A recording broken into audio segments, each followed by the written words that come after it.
Welcome to the Rustic Garden. Today's January 10th and I'm going to be starting my onions indoors, and I want to just take you through the process as I do things in my garden for 2016. I have videos on this already if you want to check them out, and I think it's called Indestructible Onion Sets.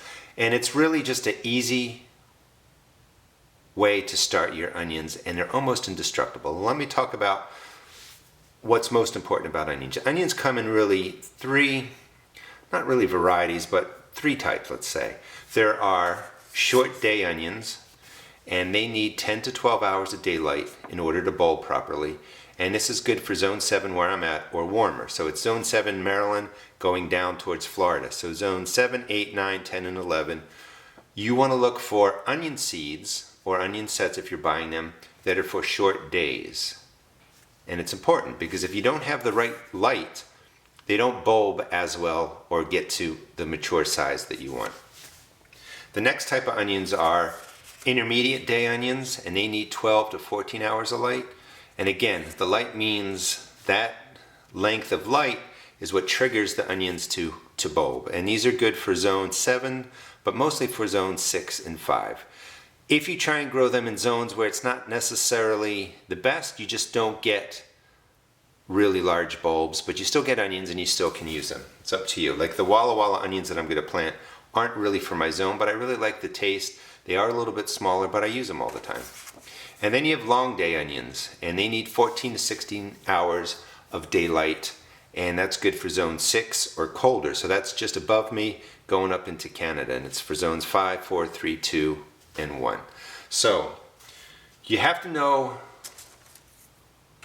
what kind of seed you're buying so that they match the zone that you grow in. And you got to make sure, again, it's the amount of light that comes in your zone that really triggers the onions to bulb and get to size. I like the Walla Walla onions. They're not perfect for zone 7. Let me step over here. I forgot a card. If you're in zone 7, you can grow these.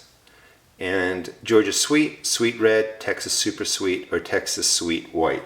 If you can find these seeds, you can start them just like I'm going to show you.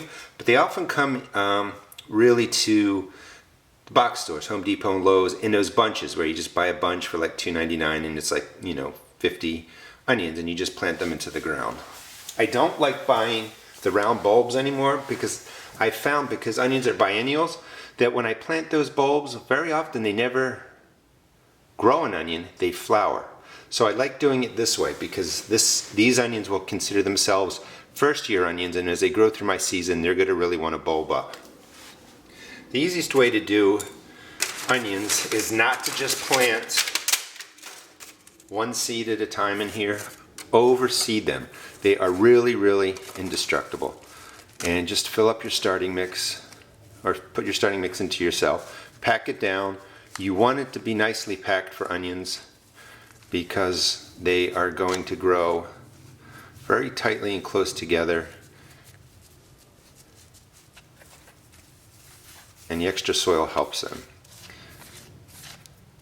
So here's how you set it up. So there's plenty of pre-moistened starting mix in here, and then you just take the onions, pour them all into your hand. Put them in there, it's easier to see. You can see how many there are.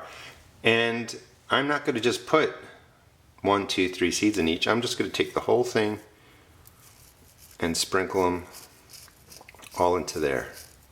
You're really overseeding it, but they are really indestructible. And you're basically growing your own bunches. You're just growing really tight together the roots of onions, and then mix them in, good half an inch. You want to make sure the onions seeds get down below the soil surface.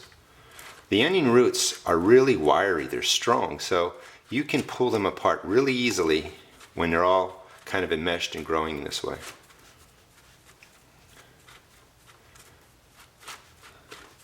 So you're mixing these down, and then you're going to press the cells down. And you're going to have 6, 8 onions growing in each of these.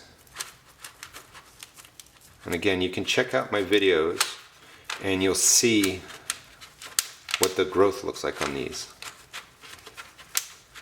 But if you haven't seen them, maybe this will give you an idea of something you can start now in January here in Zone 7. So I really push them in, add some more soil on top. You want the seeds covered, and you're good to go. They would go into your grow light station under your lights. I'm recommending this year, leave your grow lights on 16 hours, 8 hours of darkness. I've changed that a couple of times, but to keep it simple, 16 hours of light. The light should be about this close to them. When seeds germinate, you really want them met by bright light so that they don't become thin or spindly and weak. So the light sitting above it will warm the soil, and it will also give them the light they need to start off nice and strongly. And then make sure, let's see, you label it. Voila, January 10th. This will be a whole pack of seeds growing out of here, and come probably, let's see, January, February, March 15th, because onions can take a freeze and a frost, they'll probably go out sometime in March into my garden. I hope you enjoyed the video. It gives you some idea of how you can start onions in your grow stations. Please check out my blog at www.theroastedgarden.blogspot.com and check out my YouTube videos. Thanks.